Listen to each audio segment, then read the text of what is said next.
Are you looking to build a career in animation? How do you succeed in this competitive industry? Well, look no further because that's exactly what we're going to be addressing in this episode of the Zista Podcast.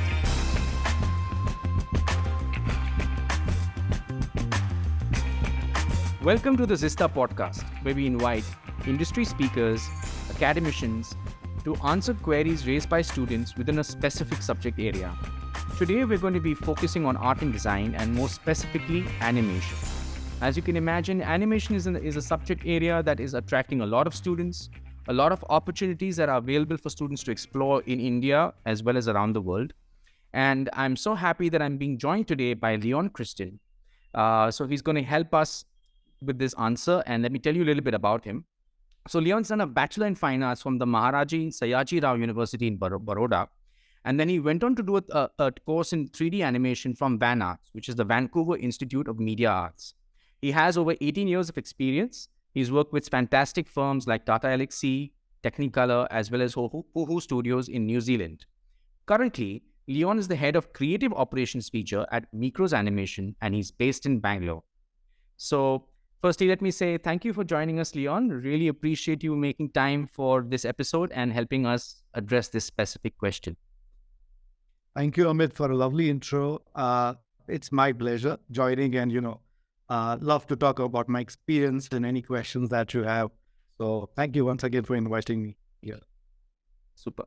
Why don't we start by, you telling us a little bit about yourself, Leon, what attracted you to animation? When did you know that this is a career that I want to get into, Yeah, so it's an interesting question, and my answers always remain the same. I never knew when I was in school that I would probably get into design for a living or even that to animation. So I was always the guy that if you open my notebooks at the end of it, I would always be doodling something. You make a flip book out of it and you just... Awesome. So that was always there with me. I enjoy that. So when I passed out of school and then I had to choose something, I did get enrolled in ESC. And my dad told me that there is an opening in MS University for fine arts. Right. I have heard from a few people that, why didn't you do a course? You're great in drawing and stuff. But I had never had that sort of education in drawing. I never did a course. I never did a class. So I was a little scared, but I went ahead. I gave the test. It's a 5-day test where right. The other day is sculpture. Then there's painting. And then they evaluate your marks. If you make it, then you have an interview. So it's a pretty long process. Somehow I got through it. I still don't know how, but I did it, right? So, but that was the beginning of what was what my life is right now. And it's a 4-year degree course that I did. I specialize in graphic design. Fantastic. Third year, I was like, I'm going to do my graphic design. I'm get myself into advertising, be an art director someday. And that's exactly my seniors were doing, and I would see them placed in Mumbai, Bombay, in really good ad agencies. But by the end of third year, I saw a couple of short films that were from UCLA, on VHS tape that time. And I was just wowed by them. They were like about 3-4 minutes each. Okay. A lovely story. They had a great message in that. And they were pretty simple, very graphic. But they moved me, and that's me. And I said, "Hey, this looks interesting, much better than designing posters and magazines or show." I'm sorry, but I'm talking about old days, and that's what graphic design was that time. So that's when, after my 4th year, I said, let me try and get into 3D animation. Is what. So I did a small course from Pune and a multimedia course, and I got a job as a graphic visualizer in the Mumbai companies. But that just lasted for about 3 months. And I said, no, I need to learn animation. So that's when I got a chance to be at VAN Arts. I did a course there. That's a whole new beginning. I learned 2D and I learned 3D. I came back and then I started my first job in Tata Elxsi. So that's basic. Just as an animator. And then I worked myself up. I worked a little bit at Ahuja, which was New Zealand. Again, a great experience, a beautiful country, lovely people. But the work culture was different, Right. That was an experience. Then when I got back here in 2009, that time it was called Technical. Now it is Mikros Animation. Uh, Amazing projects that I could work when I started working with Nickelodeon. I moved to Disney projects and then DreamWorks. So now I handle the feature division of Mikros Animation, and since 2 years we are working on feature films. So it's been a great journey. Fantastic. And you've really mentioned some good brands. I mean, the fact that you got work experience abroad, that just kind of, I would say, broadens your horizon, broadens your mindset. Working in a global environment and coming back to India, working with such fantastic brands like Nick, Disney, as you mentioned, a chance to work with DreamWorks. So I'm sure you must have worked on some really interesting projects. So any project that stands out, in terms of something that you really, really enjoyed working on more than others? Uh, uh, so the lot of projects that I worked on, the one that I really liked, as an animator, which I was animating also, was Penguins of Madagascar, Okay. and that's a Nickelodeon series, and it had a character called Julian, and everybody loves Julian, and he was spot on. They had a great script, they had a great storyboard, and you could just go crazy with him. So that was one of the characters, and I really missed that one. But yeah, that's one of my favorites. Awesome. Awesome. And I think Penguins of Madagascar was a spin-off from the movie Madagascar, right? And I think Julian is also a character in the movie, if I remember correctly. That's right. Right. All of the Madagascar movies, Julian's been a character. He's a lemur who thinks he's a king, and then he has two, characters that are kind of helping him out. Really fun. Yeah, I remember that. He says all these corny lines in Madagascar. Exactly. Absolutely. Characters from Yeah. Madagascar. Even Skipper, the penguin. He's like, they all had a character. They were That's very true. sharp, but they would have all the corny lines.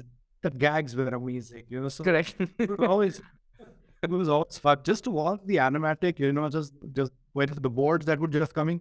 It was hilarious. And then, of course, to animate it, to render it, see the final output was beautiful. Awesome. So, thanks for this. I think, it really gives us a context of the kind of work that you've done. And I think you're really well placed to, answer this. How have you seen animation evolve, in the last 10 years? I mean, so feel free to answer this, keeping a more relevant time frame in mind if you think 10 years is too long. Because animation, there are so many developments, so many new technologies that, animators are using today. But from your context, how have you seen it evolve? I think it's a great question, and I'll try to answer it as much as I can. But I would say it's evolved a lot. Mhm. Not only the 10 years, it's evolved from a long time before that also, right? From 2D animation, moving into 3D, and now into virtual reality, And now we have AI also kind of coming in. It has its, I always see there are all pros that kind of these begin. Audience expectations, have risen to the next level. I remember me as a kid, just watching Tom and Jerry and, all those story shows. And now I see my daughter watching, Paw Patrol and, a lot of the other movies, which Right. there is a message. There, some are hero based, some are action based, some are just funny. So there is a lot of variety that has stepped in. Right. Also with the OTT platform kind of coming in, right? Correct. So you need a lot of content, and I think that's where a lot of production houses are looking at varieties of contents also, just so that they Correct. capture every type of audience, which is not Right. an easy thing, right? So it's not only the age groups, but also different genres, different tastes. Mhm. Animation, I feel it's you can make somebody laugh, you can make somebody cry, you can make somebody really feel scared about it. It can go dark, it can go very Mhm. also. Right. Depends on the vision of the director and what type of storytelling is there. Uh, Technically, also there are pretty good softwares now that we have. Here in the edge, we had 3D Max, then came Softimage, and then Maya. Maya has been an outstanding software. Absolutely. Now you have Blender, and you have a lot more Houdini, and all of these kind of coming in. For us as an industry, we're always trying new things that can help us get good productivity, but also get us good results. We can put Absolutely. it on the D. We can give the artist more freedom to work on the creativity and spend less manual hours. So I think, and I still see it going. Right. Go up and above. And we are great that we kind of adapt to that. Human race is really great at adapting to what kind of comes in and suits them. So yeah, I mean, it's been great since 10 years, and I see it will change. It will keep changing every 5 years. Definitely, Correct. I feel it's going to change. Right. All right. And I wanted to ask you, animation, I think it plays a really important role today. But from your context, can you maybe touch upon the role that it plays in motion pictures and other kinds of media? So I think animation as a whole is a very big packet. All right. Correct. And if you say like what is animation, it would start from modeling, just modeling a character, right? And then texturing the character, putting skin color, eyes, hair, stuff like that. Then we go to rigging. Rigging is more like bones. You give bones inside a body so that animator can move them, and then you can make Correct. actions out of it. You can make them smile. Then you have layout, which is like a cinematography. Do you need a close-up shot? Do you need a long shot? What is the staging going to be? Like how movies have a production set, Exactly. right. Exactly. And this is all coming from the knowledge of live action movies, right? And we are doing exactly the same thing, but virtually. Correct. You know. Correct. And then the animators they shoot themselves because that's one of the best references they can do for acting shots, or it's an action movie. They use them as a reference. Then they animate. There would be effects coming in later where there could be blasts happening, there could be debris flying all over, it could be a space shot, so all that kind of thing. At the end, it's lighting and compositing where they put lights according to the mood, what the director wants. They want something which is very rosy and good and uplifting the audience. It will be on bright color.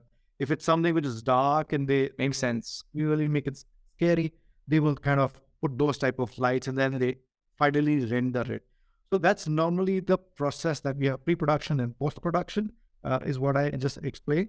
But at the end of it, it's all storytelling.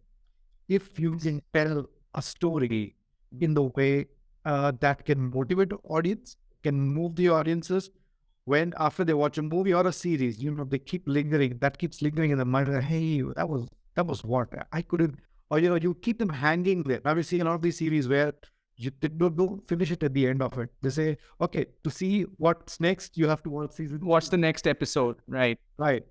And so it starts from writing a story, and then you get into production of like how can you make it better, and the story gets evolved or gets edited even when it's already in production when they are animating it. So a lot of the production houses, even like Netflix, Pixar's, they all look at if they feel this is not working out, either they throw it off, they rewrite that part. So it's never like okay, the story is locked, let's start production, and you don't change anything, and then it's always evolving, and at the end you get the finish. So it's a lot of hard work, a lot of people kind of coming in, creative, technical, everybody. It's a great team effort when you see the last part of it. That's why you see the credits are so long at the end of it. No, no, absolutely. And I can totally imagine what a fulfilling experience that must be from seeing a character being molded to actually, seeing that final piece of work going live. I think that must be such a fulfilling experience for any animator. And, you said that there are so many different people involved in the process, which actually brings me to my next question, about the kind of careers that students can explore in the field of animation. So, when we say animation, the layman, they just think of, anything which is like a cartoon or, an animated flick or an animated series. But if you go behind the scenes, can you maybe touch upon the different kind of careers or jobs that students can do? Sure. So as I was just explaining, that animation is a pretty wide scope. Yes. It has a lot of departments in that. So if you are studying animation, I would always want everyone to just go through the foundation where they get to do a little bit of modeling, and maybe they build a model and they texture it a little bit, they rig it also, they also animate it, and at the end light the whole scene. So maybe Right. they have, maybe it could be just a project of just making a short film, or making just a scene fight, couple of scenes, then you just do some animation where a guy jumps and falls and stands up. It could be anything, but they do the whole process. Then they know, well, one thing is that what attracts them, what is pulling them, and sometimes you feel, oh, I'm not good at animating, but I'm really great at modeling something. Right. You can take your career just on modeling. So when you make your demo reel at the end of the course, uh, focus on what exactly you want to apply as a job. If it's going to be modeling, showcase more of that stuff, so that when the recruiters are looking at that, they know exactly, oh, the artist is applying for modeling, and that's what the whole reel is based on. If it's animation, uh, there can be animation. Also, I think through the journey, you come to know what you are good at. Right. Sometimes, I won't be an animator, but maybe, you're not as good as an animator as you're a lighter. Maybe you have a better lighting sense, a color sense. And I think that's a Mm. profession that you want to kind of go into. And the great thing about this generation is that you get so much stuff right now online. Right. I see students, because when I'm involved in recruitments also, Okay. the students are way ahead of the game, and Awesome. sometimes, yeah, so they already have tried a lot of things, and they have so many things in the bag, and then we have to pull them back a little bit and say, all right, you need to focus. Yeah, because they would have done this, they would have done that, and they would have do all that, and like, no, no, no, now, even in the industry, professionally, you have to do only one thing, and that could be only animation, or that could be only layout, or maybe rendering, I'm just saying. So then we kind of bring them back, and we will let them do what the strength is. I think it's very important for anybody to understand what the strength is, but do the whole thing. A foundation is good to just run through the whole thing, try out something, and then maybe focus a couple of years just trying to get that out. Awesome. And I think you laid it out really well, I mean, in terms of the entire process of creation, at every stage of that journey, there is a job possibility, So someone could be doing task A, B, C, but it's all part of a pipeline. It's all part of a larger funnel where you have multiple people working and collaborating to make that come alive. That's just so amazing. Another thing which I found pretty amazing is that not only is the industry shaping up differently as we move along, but in the creative process itself, there could be instances where you have that freedom to deviate from, say, a script and adapt on the spot based on what's working and versus what's not working. And I think that was a really interesting point that you made, Leon. Thanks for that. Yeah. Uh, yeah, Sorry, no, go ahead. because when I feel the thing, I just wanted to comment on what you said. Absolutely. Freedom, freedom is something that every artist needs, and Right. I think you don't get it everywhere, but I think that's a place where you can explore, and an artist should be always given a chance to put their own mark somewhere. It is animation, it's modeling. When you look at a model, we're like, yeah, I know this is done by Dheeraj, or oh, I know this is done by Amit. So it's something where that's also a great sense for anybody to grow. When they know they're doing well, and but people recognize them from their artwork. Wow. So yeah, I just wanted to add that. No, no, absolutely. I mean, making your mark, having a distinct element or a signature style where someone can just see a piece of work and say, this has been done by Leon. I mean, I think that's amazing. So, you mentioned that you also do recruitment and you obviously interact with a lot of students who want to join the industry, who want to make a career in it. So, let me ask you this, what are the traits that you look for? Or put another way, what traits do students need to succeed in animation? Very interesting question, and a couple of things I would say, uh, not in any particular order, but I think the first thing that we look, if you're meeting somebody face to face, right? We want to see the passion, the Hmm. energy that they have, of like, how interested are they? How much do they know the industry? Sometimes it's about even the companies. Have they seen the work of the company that they're applying to? You know, Right, and and I would really say they can mention that on their resume or a cover letter that's kind of going on side by side. right, The other part would be, Nail down what the interests are.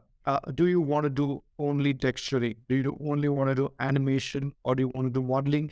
I think that clarity is what also when we look at, and what is on the resume should also reflect on the demo reel that is there. And demo Right. reel is something that speaks for us like a portfolio.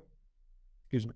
So what you need to do is that if you're applying for modeling, there has to be good stuff which represents your modeling skills. Right. Are you, if I'm just going to elaborate a little bit, if you're a character modeler, then maybe Hmm. different types of character. Could be a cartoony style model, which is like a Mickey Mouse. Then you might go into something which is more game-like. It's very bulky armors. Yeah, yeah, Or absolutely. so maybe if you can show some variety on that, the same can be applied to animation also, where you do some walk cycles or you do some action, which is very cartoony style, motion stretch and all. At the same time, you might have a clip which is of a sword fight, or maybe or a kung fu or something, which is all very sharp, and it has a lot of weight and structure to that. So I think those variations are again when we look at reels, we would like to see things. Keep it short. I would say do not extend the demo reel more than like say 3 minutes. It starts Right. to get very boring. Have your best things right at the start of it. You want to capture, the recruiter's attention right in the first 10 seconds. So I would say the best has to go at the start of it. People put a lot of music sometimes, but I think it's somewhere as an animation reel. I don't think you need music. It just can be dialogues if they've animated that. Even if it's walk cycles, can have a subtle music, background music. Yeah, the modeling reels or the texturing reels or the lighting reels can still have some nice subtle music, not too overwhelming. Um, and yeah, and also on your resume, if you could put your aspirations, this is what I want. You need to capture the recruiter's attention, Right. uh, and yeah. So I would say that there's a lot of scope, and you can look at some references from online, but try to follow that process.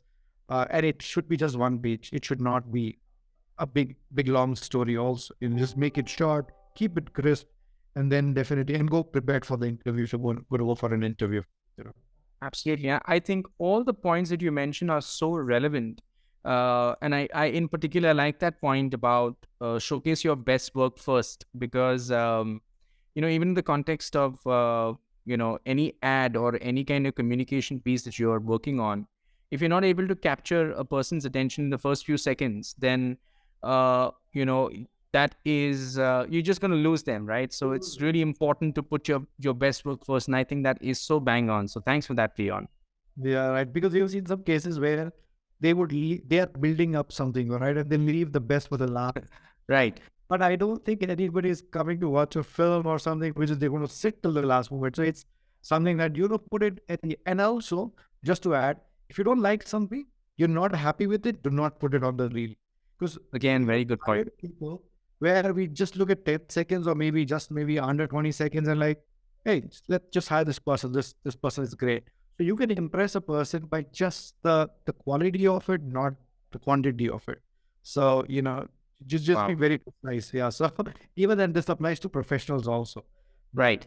You're not happy with it, that means the next person is not gonna like it. So let's just remove that, throw it out. Awesome.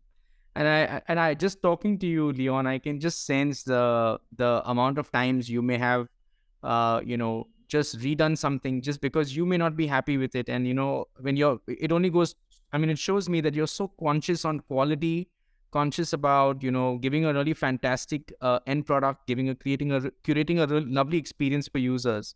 So I can totally get that. Amazing. Yeah. Yeah, thank you. No, I think it's taken us a long time. And again, I speak for my company as well. It's all about quality. It's all about relationships. How we work with clients, and we give them a little bit more than what Right. we can ask. And as I say, we leave a mark where they know, okay, this is done by this person, Mhm. and that is very important. And I think uh, I always believe it's always about quality that will always drive you to go back and do it again with the same group. So and that will speak for yourself. You don't need to sell anything. We are artists. We have to present ourselves very visually.